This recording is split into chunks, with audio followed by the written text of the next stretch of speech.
Hey everyone. Tonight let's slow things down a little. Dim the lights. Silence whatever is still trying to get your attention. And allow yourself to drift back to a time before hospitals, before anesthesia, and before anyone had the luxury of clean bandages. Tonight, we're not focusing on the clash of swords or heroic charges. We're staying behind. After the shouting fades. After victory is declared, usually by someone who avoided getting stabbed. We're asking a quieter question. What happened to wounded soldiers after ancient and medieval battles? The answer, as you might expect, is not especially comforting. Imagine an ancient battlefield. The fighting has ended. The ground is torn up and uneven. The air smells like iron, sweat, and dust. Bodies are scattered everywhere. Some are still. Some are not. There are no ambulances. No organized rescue teams. What happens next depends on three things.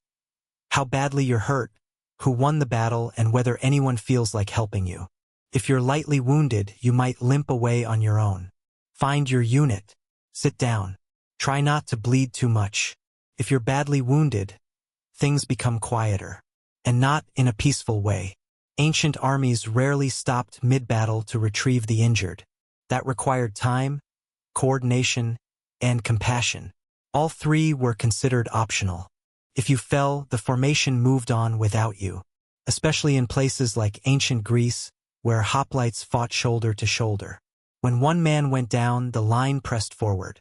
If you were still conscious, your best hope was to crawl away before someone stepped on you. If you survived long enough to reach camp, you might encounter a physician or something like one. Greek doctors understood bones, wounds, and blood in a very general sense. They knew pus was bad. They didn't know why. Treatment usually involved inspection, which meant poking. A lot of poking. Wounds were cleaned with water, wine, or vinegar. This sounds helpful until you remember the water wasn't clean, the wine was cheap, and vinegar was applied enthusiastically. Naturally, it burned. Bandages were applied. Herbs were packed into deeper wounds. Which herbs depended on tradition, superstition, and whatever someone found earlier. Pain relief existed, technically. Wine, opium. Dosing was flexible. If a limb was shattered, amputation was the final option. No anesthesia. Speed mattered more than cleanliness. The limb was removed, the wound cauterized with hot metal, and everyone hoped for the best. Some survived. Many did not. Those who lived often carried infections, scars, or lifelong pain. But they were alive, which counted as success. The Romans, to their credit, improved things slightly. They were organized. They had medics.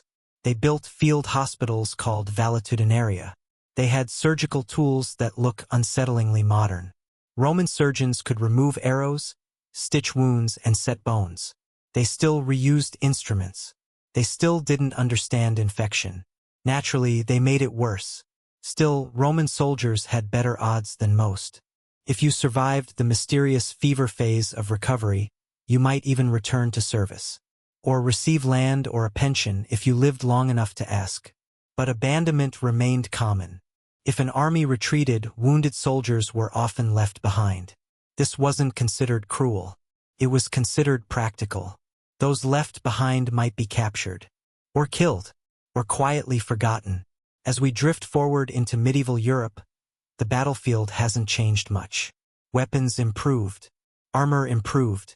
Medical understanding did not keep pace. Care for the wounded depended heavily on social class. If you were noble, you might be treated by a physician. If you were common, you were treated by a barber. Yes, that barber. Barber-surgeons handled haircuts, tooth extraction, bloodletting, and battlefield surgery. The red and white barber pole comes from this tradition. Red for blood, white for bandages.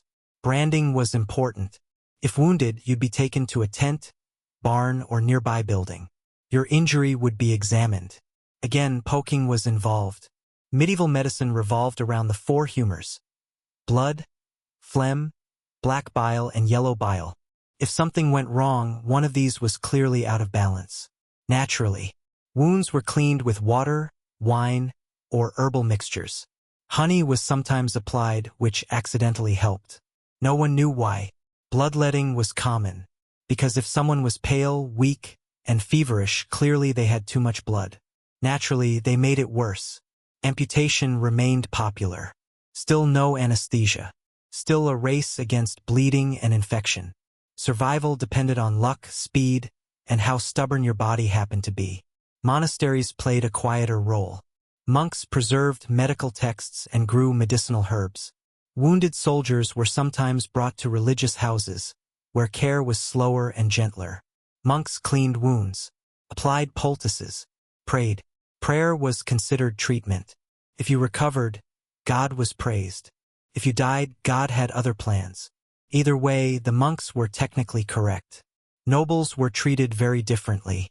If a knight or king was wounded, everything slowed down. Physicians were summoned. Records were kept.